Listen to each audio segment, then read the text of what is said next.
জীবন জুড়ে কোনো ধরনের শান্তি নেই। এত কাজ করতে করতেই মরে যাচ্ছি, এত কাজ করা যায় নাকি একা? তুমি একা কাজ করো নাকি? আমিও তো তোমার সাথে কাজ করি, সব কাজে আমি তোমাকে সাহায্য করি। বাড়ির যত কাজ আছে আমি একাই করি তো। মাঠে গিয়ে তো কাজ করা লাগে না, বুঝবে কি? বাড়ির কাজ খুব সামান্য, যে কেউ করতে পারে। আমি যতই কাজ করি না কেন তোমার চোখে তো কিছুই পড়ে না। আমার মুখে মুখে তর্ক করো না তো।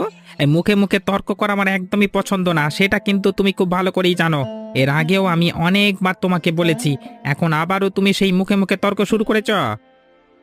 আমি কি তোমার সাথে কোনো কথা বলতে পারবো না? কথা বললেই বলো মুখে মুখে তর্ক করছি।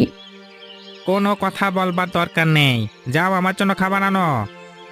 খাবার এখনো তৈরি হয়নি, আমি তো তোমার এখানেই দাঁড়িয়ে।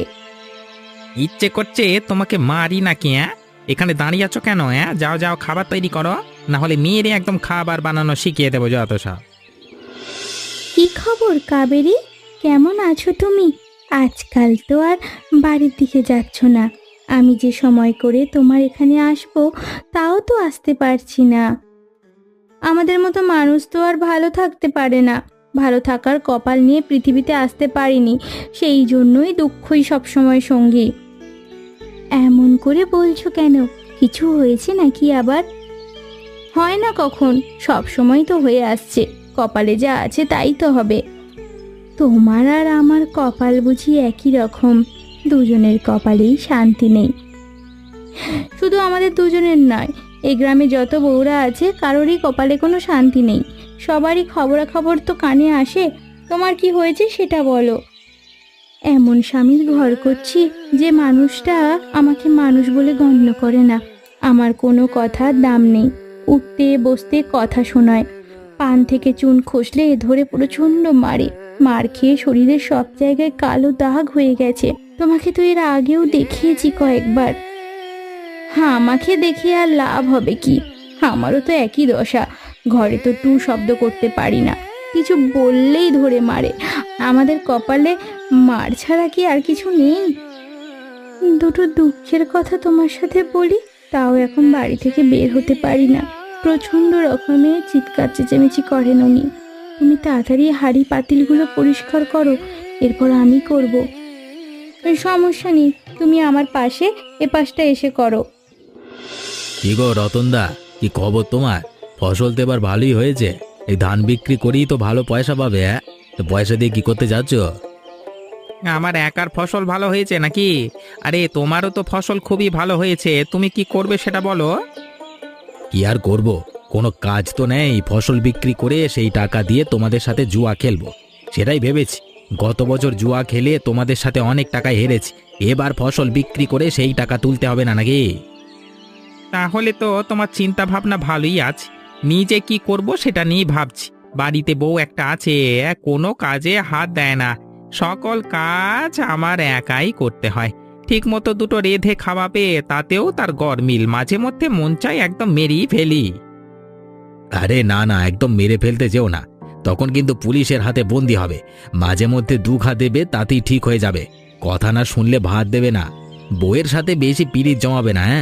এদের সব সময় শাসনের মধ্যে রাখতে হবে। শাসন ছাড়া এরা একদম মাথায় উঠে বসে থাকে। আমি তো মাঝে মধ্যে শাসন করি, আমার ভয়ে কিছুই করতে পারে না। আরে শাসন তো আমিও করি। শাসন না করলে এদের ঠিক রাখা যায় নাকি?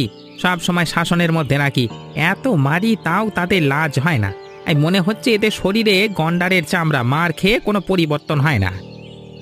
আমিও যেমনটা বলছি তেমন করবে, দেখবে সবকিছু ঠিক হয়ে যাবে। হ্যাঁ, কি গো, কোথায় গিয়েছিলে তুমি? এত দেরি করে বাসায় ফিরছো যে? নিশ্চয়ই আবার জুয়ো খেলেছো, তাই না? তোমাকে কত করে বলেছি জুয়ো টুয়ো খেলো না। তুমি তো আমার কোনো ধরনের কথাই শুনছো না।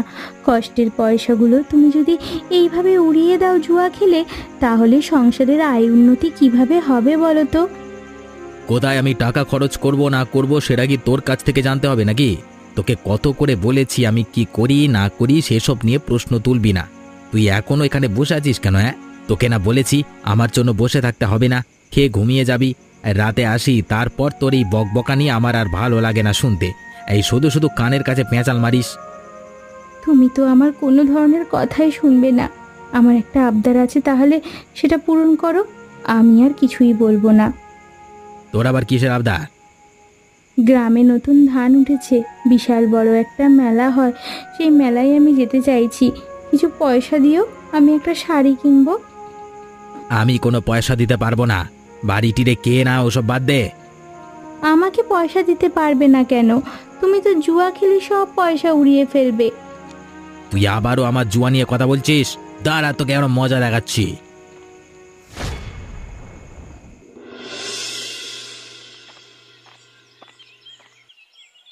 এই কি রাধিকা দি, তোমার কপালে এখানটায় কি হয়েছে? কোথাও পড়ে গিয়েছিলে নাকি?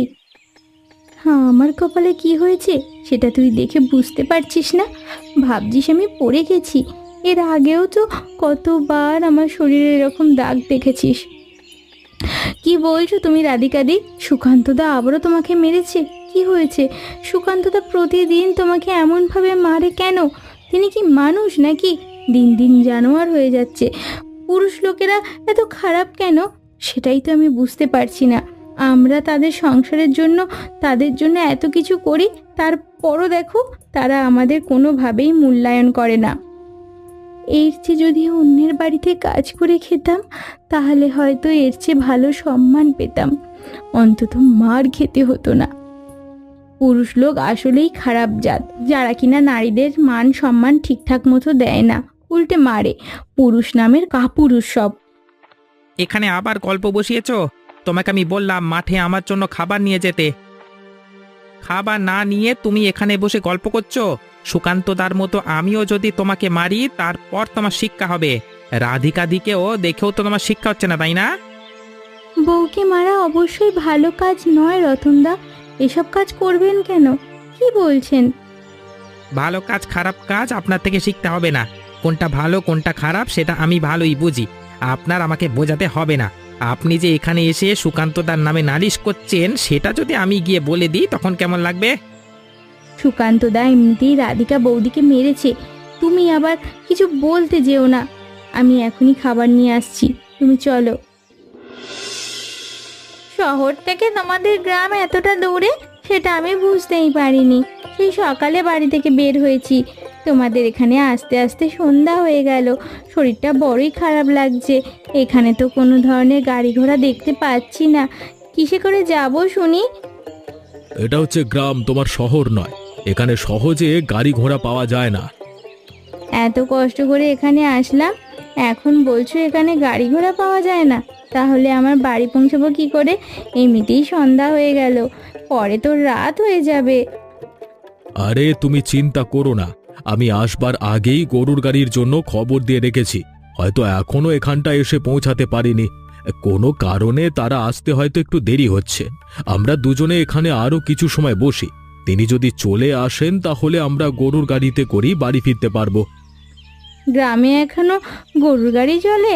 আমি এর আগে কখনো গরুর গাড়ি চড়িনি। যাই হোক, এত কষ্ট তাহলে এক নিমেষেই শেষ হয়ে যাবে যখন গরুর গাড়িতে উঠব।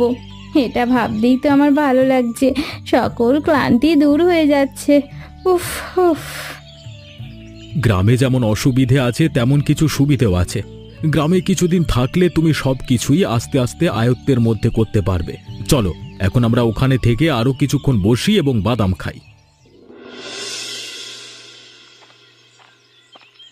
আরে আসুন আসুন, কালকে রাতে এসেছি, এখনো পর্যন্ত কেউ এখানটায় আসেনি।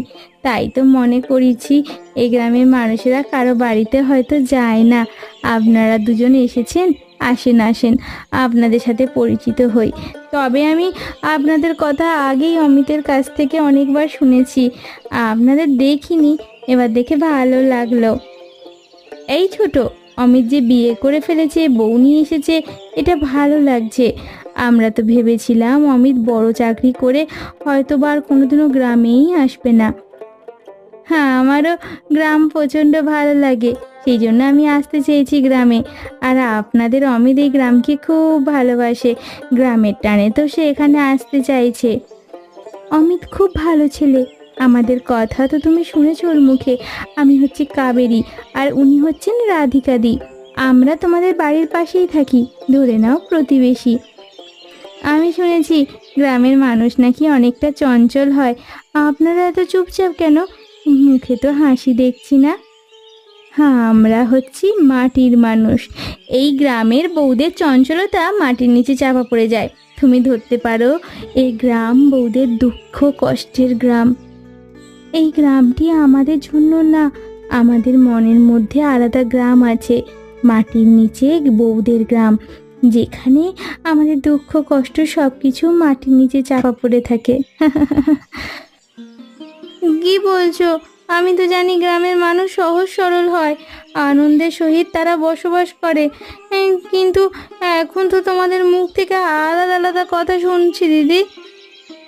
এখন তো শুধু আমাদের মুখ থেকে শুনছো, পরে নিজের চোখেও দেখতে পাবে। আমরা পুকুরে ঘাটে মাঝে মাঝে আড্ডা দিই, সেখানে যেও। বাড়িতে যেতে হবে, দেরি হলে আবার সমস্যা হবে আমাদের।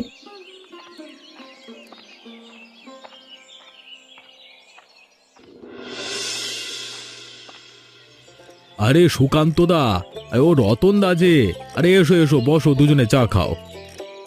কবে আসলি রে অমিত? তুই যে এসেছিস আমরা তো সেটা ভালোভাবে জানিও না। প্রতিবার আসলে তো আমাদের ওখানে দেখা করতে যাস, আমাদের সাথে কথা বলিস, এবার এসে তো আমাদের ওখানে যাসনি।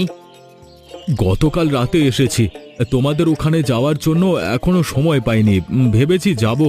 তোমরাই তো এখানে চলে আসলে, তোমাদের সাথে দেখা হয়ে ভালোই লাগলো। শুনেছি নাকি তুই বিয়ে করেছিস, তা তোর বউ কোথায়? শহরে রেখে এসেছিস নাকি? আরে না না, শহরে রেখে আসিনি, আমার সাথে বাড়িতে নিয়ে এসেছি। রাতে এসেছি তো, বিশ্রাম নিয়ে সকালে বউকে নিয়ে গ্রামটা ঘুরে দেখলাম। তোমাদের ওখানে যাওয়া হয়নি, বউকে নিয়ে সময় করে তোমাদের ওখানে যাব। তোমরা তো আর আমার বাড়িতে আসতে পারো। এটা তুই কি বলছিস? হ্যাঁ, বউকে নিয়ে গ্রাম ঘুরিয়ে দেখিয়েছিস? বৌদির আবার গ্রাম দেখবার কি আছে? কেমন একটা হাস্যকর কথা না রতন? হ্যাঁ, অমিত সবেমাত্র বিয়ে করেছে, এখনো কিছুই জানে না। বউকে বেশি আহ্লাদ দিলে যখন মাথায় উঠে নাচবে তখন বেটা বুঝতে পারবি। হ্যাঁ, আরে শহর থেকে এসেছে, কখনো গ্রাম দেখেনি, সেই জন্য একটু গ্রামটা ঘুরিয়ে দেখালাম। এতে আবার নাচানাচির সাথে কি সম্পর্ক? হ্যাঁ, নতুন বিয়ে করেছিস তো, এজন্য কিছুই বুঝতে পারবি না, সময় হলে নিজেই সবটা বুঝতে পারবি। যাই হোক, আমরা তাহলে যাই রে। হ্যাঁ, পরে আবার তোর সাথে দেখা হবে।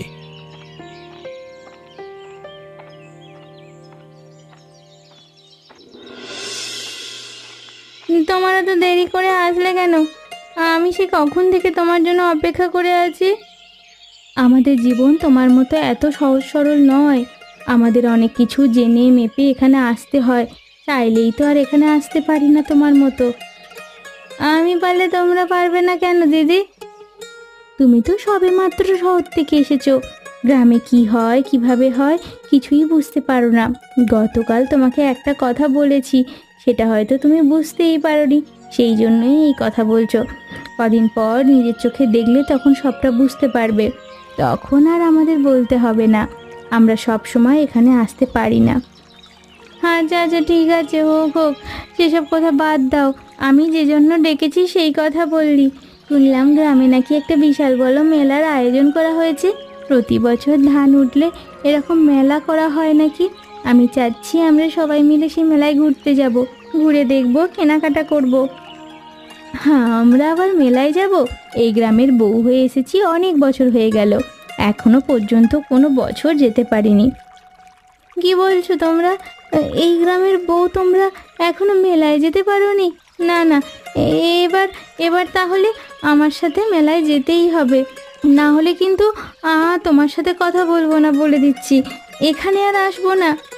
কিন্তু আমি কোনো কিছু কিন্তু শুনতে চাই না।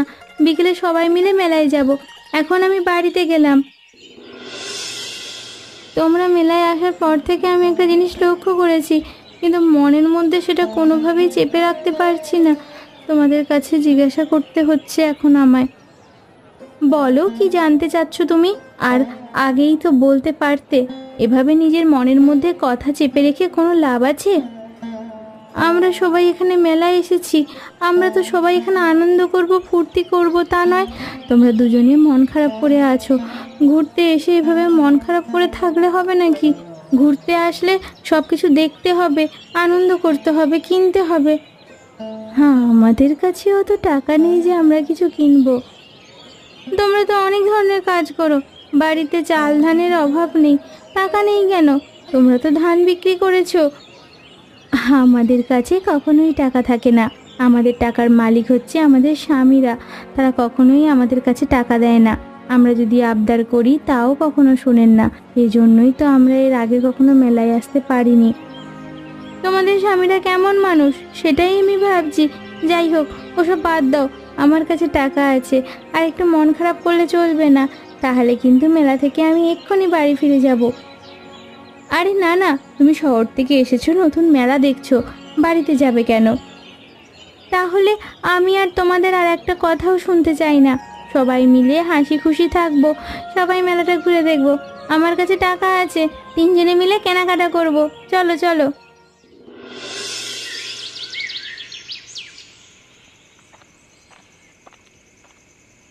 হারামজাদি, কোথায় গিয়েছিলিস তুই? আমাকে না বলে এত রাতে কোত্থেকে আসলি রে? এই কার কাছে গেছিলিস বল? বল, এত রাত করে বাড়ি ফিরছিস কেন? তোর এত বড় অস্পর্ধা! তুমি এমন করে বাজেভাবে কথা বলছো কেন আমার সাথে? আমি এমন কিছু করিনি যার জন্য তুমি এত বাজেভাবে আমার সাথে কথা বলবে এবং নোংরা শব্দ ব্যবহার করবে। তুমি যে এতটা নিচে নেমে গেছো সেটা আমার ভাবতেই লজ্জা লাগছে। তুমি আমার স্বামী হয়ে আমাকে এসব কথা বলছো? ছি ছি ছি, লজ্জায় আমি নিজেই মরে যাচ্ছি। তোর যদি এতই লজ্জা থাকে তাহলে তুই এত রাত করে কি করছিলিস বল? এত রাত করে শুয়েছিস কেন? কোথায় গিয়েছিলিস বল? অমিতের বউ অনুরাধা খুব জোরাজুরি করেছিল ওর সাথে মেলায় যাওয়ার জন্য। এই তো শহর থেকে এসেছে, কিছুই চেনে না, একা একা ঘুরে দেখতে পারবে না, সেই জন্যই ওর সাথে গিয়েছিলাম। তুমি তো আমাকে মেলায় যেতে দাওনি, একটা শাড়িও কিনে দিতে বলেছিলাম তাও দাওনি। অনুরাধার সাথে আমি গিয়েছিলাম, সেজন্য তুমি এত নোংরা ভাষায় আমাকে কথা বলবে? অনুরাধা তোকে খাওয়ায় নাকি আমি তোকে খাওয়াই? অনুরাধার কথায় গেলি কেন? আমার কাছে জিজ্ঞেস করলি না কেন তুই? তুমি কিন্তু এবার বেশি বাড়াবাড়ি করে ফেলছো, খাবারের খোঁটা দিচ্ছ। একে তো ভুল করেছিস, আবার আমার মুখে মুখে কথা বলছিস। তোর গায়ে চর্বি বেড়ে গেছে। এখনই তোকে মজা দেখাচ্ছি, দাঁড়া। হে কি, তোমাদের এই অবস্থা কেন? দুজনের শরীরেই দেখছি মারের প্রচন্ড দাগ আছে এখনো। নিশ্চয়ই তোমাদের স্বামীরা তোমাদের আবার মেরেছে। মেরেছে কেন সেটাই তো বলো। মারবে আবার কেন? কালকে তোমার সাথে মেলায় গিয়েছিলাম, রাত করে ফিরেছি, সেই জন্যই মেরেছে। এই জন্য আমরা ভয়ের মধ্যে ছিলাম, যেতে চাইনি। তোমাদের এই অবস্থা দেখে আমার ভীষণ খারাপ লাগছে। এটা যে এমনটা যে হবে জানলে আমি কখনোই নিজেও মেলায় যেতাম না, তোমাদেরকেও নিয়ে যেতাম না। এখন নিজের কাছে খুব অপরাধী মনে হচ্ছে। তবে দিন দিনে অত্যাচার কোনোভাবেই তোমাদের সহ্য করা উচিত নয়। তোমরা প্রতিবাদ করছো না কেন? আমরা প্রতিবাদ করে কোথায় যাব? আমাদের যে যাওয়ার কোনো জায়গা নেই। এসব কি বলছো? শহরে মেয়েদের কাজের অভাব আছে নাকি? তোমাদের আমি বলছি, না হয় ওদের ছেড়ে কাজ করতে চলে যাও। ওদের একটা শিক্ষা দেওয়া খুব জরুরি। তোমরা দুজনে এখন থেকে আমার বাড়িতে থাকবে, রান্না বান্না কোনো কাজ করবে না, বাড়িতে থাকবে না। তারপর দেখো ওরা দুজনে কি করে। যখন নিজেরা সব কিছু করতে হবে তখন আসল মজা বুঝবে, মেয়েদের মর্যাদা বুঝবে। না না, এটা করা মোটেও উচিত হবে না। পরে আবার তুমি তো থাকবে না, তখন তো আমাদের মারবে। তোমরা আমার উপরে ভরসা রাখো, আমি এমন কাজ করব দ্বিতীয়বার কখনো তোমাদের গায়ে হাত তোলার সাহস পাবে না ওরা। আমি যেটা বলছি তোমরা শুধু সেটা করো। চলো আমার সাথে চলো।